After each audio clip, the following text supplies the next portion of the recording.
Film के start में हमें सैम नाम की एक लड़की दिखाई जाती है जो कि उस टाइम अपने घर में अपनी छोटी बहन के साथ होती है। और जब सैम काम में बिजी होती है तो उसकी छोटी बहन उसके पास आती है और कहती है कि मैं सो नहीं पा रही हूँ, मुझे नींद नहीं आ रही क्योंकि मेरे बेड के नीचे से अजीब तरह की आवाजें आ रही हैं। तभी ये सुनकर सैम उसके रूम में जाकर उसके बेड के नीचे से चेक करती है, लेकिन वहाँ पर कुछ भी नहीं होता। सैम उसे कहती है कि देखो कुछ नहीं है तुम्हारे बेड के नीचे, तो इसीलिए तुम आराम से सो जाओ। उसे सुलाने के बाद वो खुद भी सोने के लिए चली जाती है। रात को सैम जब सो रही होती है तो उनके डोर पर कोई नॉक करता है, जिससे सैम की आंख खुल जाती है। वो जब दरवाजा खोलती है तो वहाँ पर एक लेडी होती है जो उससे हेल्प मांग रही थी। वो लेडी कहती है कि मेरी गाड़ी खराब हो गई है और मेरा फोन भी डेड हो गया है, तो क्या मैं आपके फोन से एक कॉल कर सकती हूँ। तब सैम फौरन उसे वहाँ से जाने के लिए कहती है क्योंकि उसे वहाँ पर कुछ ठीक नहीं लग रहा था, गड़बड़ लग रही थी। तभी सैम की छोटी सिस्टर भी बाहर आ जाती है जो बताती है कि अभी अभी मैंने किसी की आवाज सुनी है। तभी सैम देखती है कि एक आदमी उनके घर पर बैठा हुआ है। तभी ये देखकर वो डर जाती है और वो अपनी बहन को लेकर एक रूम में छुप जाती है। असल में वो लेडी और ये आदमी कपल थे और दोनों किलर कपल थे, यानी लोगों को किडनैप करके या फिर कैप्चर करके उन्हें मार देते थे। और यहाँ पर भी वो उन दोनों सिस्टर्स को किडनैप करने ही आए थे। इनमें जो लेडी होती है उसका नाम डेनिस था। डेनिस का हस्बैंड उनके रूम में घुसकर उन्हें ढूंढने लगता है। वो दोनों बहनें तो बेड के नीचे छुपी हुई थी, लेकिन तभी डेनिस का हस्बैंड उन्हें देख लेता है और उन्हें किडनैप करके अपने साथ ले जाता है। जब सैम को होश आती है तो वो खुद को एक गाड़ी की डिग्गी में पाती है क्योंकि वो किलर कपल उन्हें किडनैप करके कहीं पर ले जा रहे थे। सैम को वहाँ पर एक रॉड मिलता है जिसकी मदद से वो खुद को आजाद करती है। फिर वो उस रॉड को उस गाड़ी के टायर पर मारती है, जिससे टायर फट जाता है और गाड़ी रुक जाती है। जब डेनिस का हस्बैंड डिग्गी खोलता है तो सैम रॉड से उस पर अटैक करके वहाँ से भाग जाती है। फिर वो आदमी डेनिस को उसका पीछा करने के लिए कहता है, तो इसीलिए डेनिस उसका पीछा करने लगती है। सैम जो कि एक ट्री के पीछे जाकर छुप जाती है और जब डेनिस वहाँ पर आती है तो सैम उसके सर पर भी रॉड मार देती है, जिससे उसका सर फट जाता है। बदले में डेनिस भी उसे नाइफ से स्टैब करती है और वो चाकू उसके पेट पर लगता है। इसके बाद सैम वहाँ से भाग जाती है। उसकी इंजरी से काफी खून बह रहा था और तभी वो डेनिस के हस्बैंड को देखती है जो कि उसकी बिल्कुल सामने खड़ा हुआ था। उसे देखकर वो काफी डर जाती है और वहाँ से भागने लगती है। डेनिस का हस्बैंड अब उसके पीछे पड़ जाता है, लेकिन वो उसे नहीं पकड़ पाता। तब भागते भागते सैम अचानक से एक डिच में जाकर गिर जाती है, जिससे वो और ज्यादा इंजर्ड हो जाती है। फिर वो किसी तरह करके उस डिच से बाहर आकर आगे बढ़ जाती है, लेकिन तभी वो देखती है कि वो घूम के दोबारा वहीं पर आ गई है जहाँ उसने डेनिस को मारा था। उसे कुछ भी समझ नहीं आती, लेकिन वो फिर भी आगे बढ़ जाती है। चलते चलते वो एक रोड तक पहुँच जाती है जहाँ पर एक बोर्ड भी लगा हुआ था, जिससे उसे पता चलता है कि करीब से ही उसे कोई हेल्प मिल सकती है। इसके बाद सैम आगे बढ़ जाती है और उसे एक घर दिखाई देता है। वो दरवाजे पर नॉक करती है, लेकिन अंदर से कोई भी रिस्पांस नहीं देता। तब ये देखकर सैम घर के अंदर चली जाती है और मेडिसिन ढूंढने लगती है, लेकिन तभी उस घर का एक दरवाजा अपने आप से ही बंद हो जाता है। लेकिन सैम उसे इग्नोर कर देती है, ये कहते हुए कि शायद वो हवा से बंद हुआ होगा। तभी अचानक से उस घर में रहने वाले लोग बाहर आ जाते हैं और जब सैम देखती है कि वो फैमिली कौन है तो उसे पता चलता है कि वो कोई और नहीं बल्कि डेनिस और उसका हस्बैंड है। मीन्स वो जिनसे भाग रही थी अब वो उन्हीं के घर में थी। तब ये देखकर सैम डर जाती है और जल्दी से जाकर वॉशरूम में छुप जाती है। फिर वो दोनों हस्बैंड वाइफ आपस में कोई बातें करने लगते हैं। उनकी बातों के बीच डेनिस के हस्बैंड को गुस्सा आ जाता है, इसीलिए वो डेनिस को धमकी देकर वहाँ से चला जाता है। और जब डेनिस का हस्बैंड एक जगह पर खड़ा होता है तो सैम उसकी नजरों से बचते हुए स्टोर रूम में जाकर छुप जाती है, जहाँ दीवार पर एक होल होता है और उसकी मदद से सैम सब कुछ देख पा रही थी। लेकिन तभी वहाँ पर एक आदमी आ जाता है जो उन लोगों का दोस्त था। सैम उस स्टोर रूम में पड़े हुए सामान को चेक कर रही थी, जहाँ पर उसे बहुत सारी लड़कियों का सामान और आईडीज मिलती हैं। ये देखकर सैम को पता चल जाता है कि इस कपल ने अब से पहले और भी लड़कियों को कैप्चर करके मार दिया है। वहाँ पर सैम को एक सुई भी मिलती है, जिससे वो अपनी इंजरी को सीती है।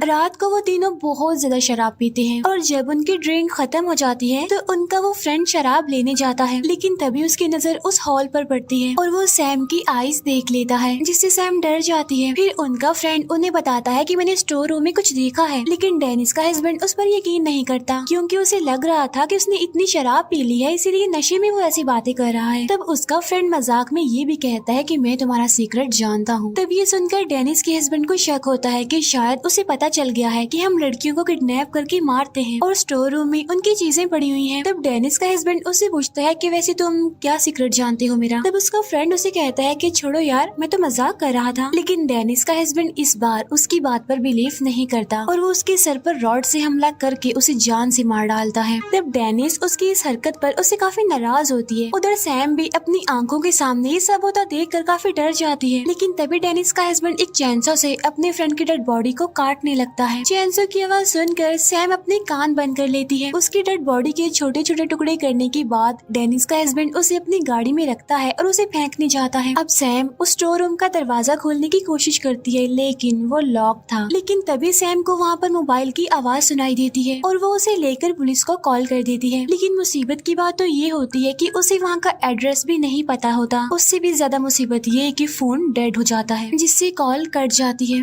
अब क्योंकि डेनिस का हस्बैंड तो डेड बॉडी को फेंकने गया होता है तो पीछे से डेनिस घर पर अकेली थी और तभी सैम अपनी छोटी बहन को देखती है जो कि डेनिस से बचकर भाग रही होती है। सैम की सिस्टर उसे देख लेती है और चिल्लाते हुए उसे दरवाजा खोलने के लिए कहती है। लेकिन जैसा कि मैं आपको बता चुकी हूँ कि डोर लॉक था। अब डेनिस उसकी बहन को पकड़ लेती है और एक नाइफ से उसे मार डालती है। सैम अपनी आंखों के सामने छोटी बहन को मरता हुआ दिखती है लेकिन वो कुछ कर भी नहीं सकती थी उसे बचाने के लिए क्योंकि डोर तो लॉक था। अब सैम पूरी तरह से हिम्मत हार चुकी थी और वहीं पर बेहोश हो जाती है और तभी अचानक से एक डिमोनिक पावर उस घर में आ जाती है जो डेनिस को डराने की कोशिश करती है। डेनिस को वहाँ पर कुछ अजीब लगता है इसीलिए वो वहाँ से बाहर जाने की कोशिश करती है लेकिन तभी वो डिमोनिक पावर उसे पोजेस कर लेती है। जब डेनिस का हस्बैंड घर आता है तो वो देखता है कि उसकी वाइफ एक जगह पर खड़ी हुई है। तब ये देखकर वो डेनिस से पूछता है कि क्या कर रही हो तुम, ठीक हो ना तुम। और जब डेनिस टर्न करती है तो वो देखता है कि उसकी आंखें पूरी तरह रेड हैं जैसे खून उतर आया हो और साथ साथ वो क्रीपी सी स्माइल भी पास कर रही है। लेकिन तभी वो एक नाइफ से अपना गला काट लेती है और मर जाती है। तभी ये देखकर डेनिस के हस्बैंड के होश उड़ जाते हैं और तभी डेनिस के हस्बैंड को स्टोर रूम से कोई डिमोनिक आवाज सुनाई देती है तो इसीलिए वो चेक करने के लिए वहाँ पर जाता है और जैसे ही वो दरवाजा खोलने वाला होता है तो वो डिमोनिक पावर चिल्लाने लगती है जिसकी वजह से वो डर जाता है। इसके बाद वो एक एक्स से दरवाजा तोड़ने की सोचता है लेकिन जब वो ऐसा करने जाता है तो वो डिमोनिक पावर उसे उठाकर नीचे फेंक देती है जिससे उसे चोट लग जाती है। और जब वो उठता है तो उसके सामने बहुत सारी सॉल्स होती है और ये उन्हीं लड़कियों की सॉल्स थी